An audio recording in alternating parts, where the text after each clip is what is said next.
It's Charter Local Edition. I'm Brad Pomerance. Glad you're with us today. I'm very glad that Trong Nguyen is here because I have a small head cold, but he's brought treats, so I'm going to feel much better. And I'm glad you're with us so you can make me feel much better, but it's all good.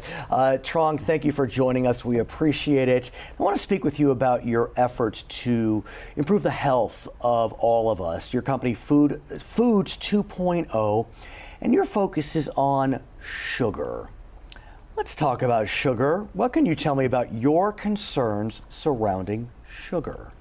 Sugar is a hot topic. Yes, it is. And the problem is that sugar is everywhere. So the main problem with sugar is really excess sugar that is really the bigger concern.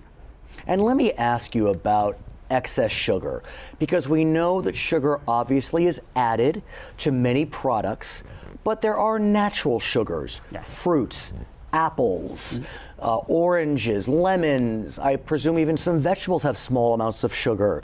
Nuts, I think, I don't know if they have sugars, but they may have some, I know they have some healthy fats, but talk to me about the difference between natural sugars and artificially added sugar. So natural sugar is often accompanied with fruits, or in this case, fiber. So this and explain is very that, because important. that's the key. Yes. Explain the key with natural sugars and their connection to fiber. So natural sugar usually accompanied with fiber, and this is what's really important. So naturally having sugar and fiber, that is very, very important because they kind of counteract each other. Right, so if I have an apple, yes, lots of sugar in the apple. Lots of apples. But with the apple, there are the fruit sugars, but there's the fiber in there as well. Yes. And why is the existence of that fiber critical? Because fiber is a carb blocker. It slows the absorption of sugar. And that's exactly what we are doing with this product. We're taking it right back to nature. Well, we'll talk about your product in a second, but I want to really dig deep. So you want fiber as part of your diet when eating sugars, natural or otherwise, because as you said, the fiber will block the absorption of the sugar. And what's the problem when we absorb too much sugar? Well, when you have, when you're eating that much sugar, your body doesn't. I know what you're saying. It doesn't know how to deal with it. I mean, you get those spikes and crashes. Right. And it leads to weight gain, I understand. Yes. Diabetes. Diabetes. It puts a lot of stress on your body, on your pancreas. So that's that's what we're trying to avoid. What about artificial sweeteners? There were all the rage in the 70s and 80s, and now we hear they're not so good for us. Give me a sense of your view on artificial sweeteners. Besides tasting terrible, now there's a lot of reports coming out with regards to weight gain with artificial sweeteners. So. And I understand that many of them are derived from coal? Is that right? I don't know about deriving from coal, but it's definitely not natural. Right. They're artificial for a reason. That's what they're called for a reason. Okay, so you've decided to develop a product where you understand Americans' desire for sweetness, but you want to give Americans the opportunity to use sugar in a way that won't be as detrimental as it can be when it's used today. Right. Tell us about Sugar 2.0. So Sugar 2.0 is very, very simple. It has a clean label. It's real cane sugar. Okay. So it's real sugar. Yes. It's real cane sugar. Which kind of begs the question, when we have sugar added, is it real sugar?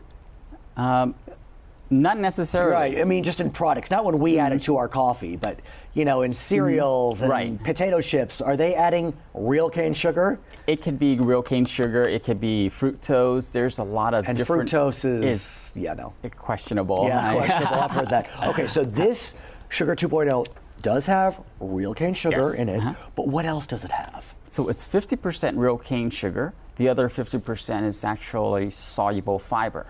And that's the key. You're trying to mimic the apple. Correct. Exactly. So let me quickly taste it. And I want to get a sense, keep talking as I taste it, the differences between soluble an insoluble fiber?